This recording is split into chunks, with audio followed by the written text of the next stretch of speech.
anak kita selama setahun di India bisa berproses dengan baik dan pada akhirnya membanggakan kita semua. Karena ada ungkapan mengatakan, ya Rob anak-anak ikut pesantrennya alhamdulillah pada maca ni membaca kita mondolo ya aku ini isaliun namun gondrongnya bermasalah tuh. Karenanya kita berharap mudah-mudahan anak-anak kita benar-benar memaksimalkan dirinya untuk belajar di pondok pesantren Dede Imam Koso. Hadirin yang dimuliakan Allah Subhanahu wa taala, Idadiah ini ibaratnya pintu gerbang untuk memasuki tingkatan-tingkatan berikutnya. Karenanya kesuksesan melewati madrasah Idadiah itu merupakan syarat mutlak dan kunci utama untuk kesuksesan di tingkatan-tingkatan berikutnya. Husnul nihayah bi husnil bidayah. Kesuksesan di akhir itu ditentukan oleh kesuksesan di awal. Saya ulangi, husnul nihayah bi husnil bidayah. Kesuksesan di akhir itu ditentukan oleh kesuksesan di awal. Karenanya sekali lagi kami mengucapkan terima kasih kepada Bapak dan Ibu sekalian atas kepercayaannya kepada Pondok Pesantren Dede Imam Koso dengan membawa putra-putrinya untuk belajar dan menimba ilmu agama di Pondok Pesantren Dede Imam Koso. Doakan kami semua sebagai guru dan pembina pengasuh di Pondok Pesantren Dede Imam Koso, doakan kami agar bisa tetap ikhlas dan istiqamah sehingga bisa menjalankan dan menunaikan amanah dari Bapak dan Ibu sekalian, sehingga pada akhirnya anak-anak kita bisa menjadi kebanggaan kita semua di kemudian hari. Kami juga mengharapkan kerjasama dan dukungan dari Bapak dan Ibu sekalian. Sekali lagi kami mengharapkan kerjasama dan dukungan dari Bapak Ibu sekalian demi kesuksesan pembelajaran anak-anak kita dengan menjalankan aturan dan tata tertib pondok pesantren kita. Mohon maaf, izinkan saya menyampaikan beberapa di antaranya. Pertama, izinkan saya menyampaikan bahwa santri kita selama satu bulan pertama ini tidak diperkenankan untuk izin pulang kampung terlebih dahulu. Dan jadi kami mohon pengertian Bapak dan Ibu sekalian, satu bulan pertama ini mohon maaf tidak ada dulu izin untuk satu bulan pertama, kecuali yang betul-betul kondisi darurat.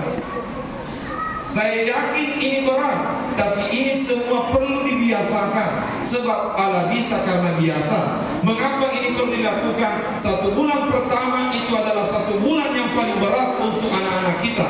Karena mereka perlu dipaksa untuk menjalani ini semua demi membangun kebiasaannya dan kemandiriannya di pondok pesantren Dede Imam Koso. Karena itu pun bila kondisinya darurat nanti kita berikan izin. Bulan berikutnya, satu bulan ke depan barulah bisa ada izin. Tetapi kami sangat berharap mudah-mudahan tidak minta izin. Sudah ada kemungkinan diberi izin, tapi sekali lagi mudah-mudahan tidak minta izin. Mengapa? Karena fakta dan kenyataan kami lihat setelah berinteraksi sekian lama bersama dengan anak-anak kita, terkadang yang paling sering izin itu biasanya yang paling banyak masalah.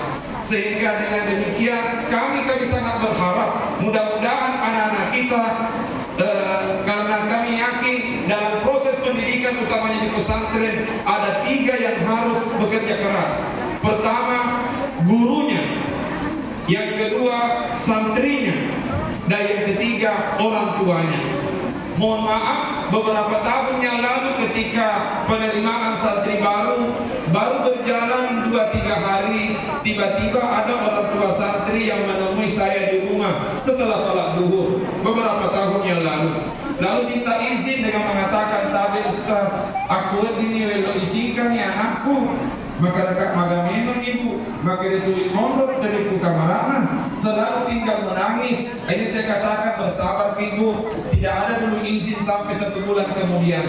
Turunlah beliau dari rumah. Ternyata setelah asar naik lagi di rumah minta izin dengan mengatakan, "Ustaz, menangis terus anakku, tidak mau ditinggalkan." Walhasil saya mengatakan, kalau memang tidak mau ditinggalkan, kita yang tinggal bu.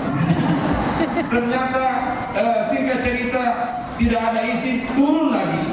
Ternyata setelah maghrib naik lagi di rumah, tapi waktu itu saya keluar pengajian. Akhirnya saya ditunggu sampai kembali ke rumah setelah salat isya.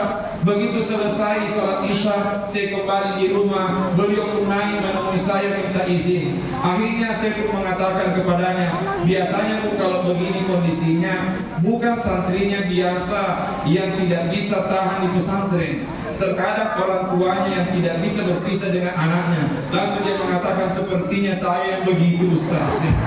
Karenanya mohon maaf Bapak dan Ibu, sekali lagi 1 bulan pertama ini adalah 1 bulan yang paling berat. Tadi malam kami pengajian di Musalla Putri Kampus 1. Izinkan kami menyampaikan, banyak anak-anak tak yang putri ini yang dari Kampus 1 meneteskan air mata tadi malam. Kami sampaikan mereka meneteskan air mata tadi malam ketika kita pengajian. Tapi yakinlah, air matanya tadi hari ini, air matanya tadi malam itu adalah air mata perjuangan.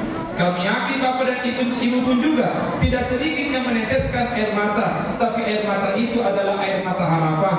Karenanya bantu kami, dukung kami untuk membina anak-anak kita. Kemudian yang kedua, termasuk salah satu aturan kita, sangat-sangat mengharapkan dukungan dan kerjasama kita semua agar selama anak-anak kita berada di pondok pesantren Dede Imam Koso, mohon maaf Bapak dan Ibu, agar tidak difasilitasi menggunakan HP.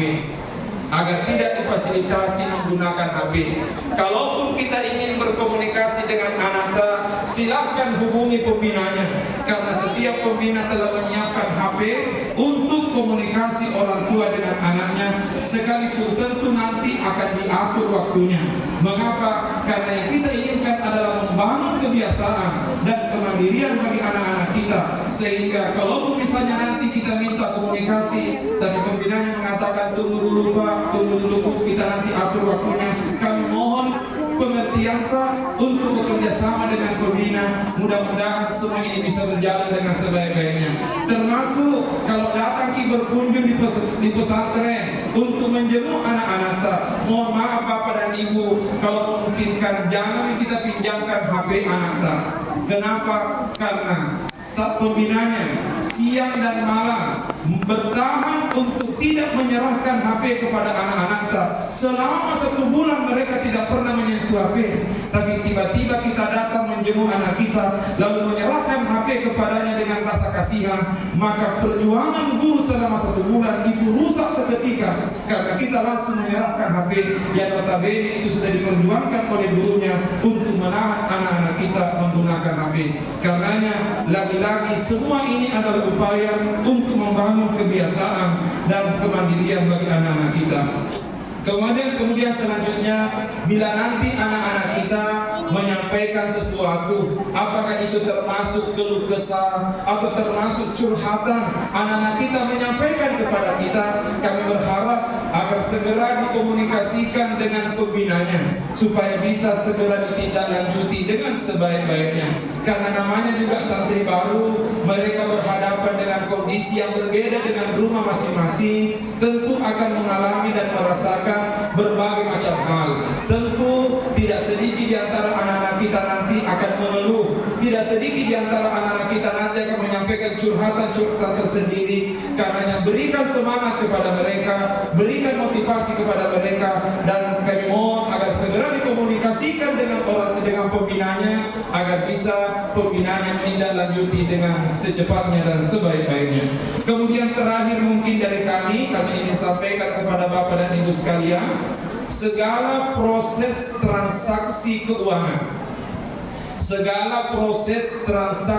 keuangan, ketika Bapak dan Ibu akan mengirimkan uang belanja untuk anak-anak kita, atau ingin membayarkan biaya SPP-nya atau biaya bulanannya, kami harapkan supaya tidak menyerahkan langsung ke anak, tapi langsung kita transfer uang di rekening BMT masing-masing kampus.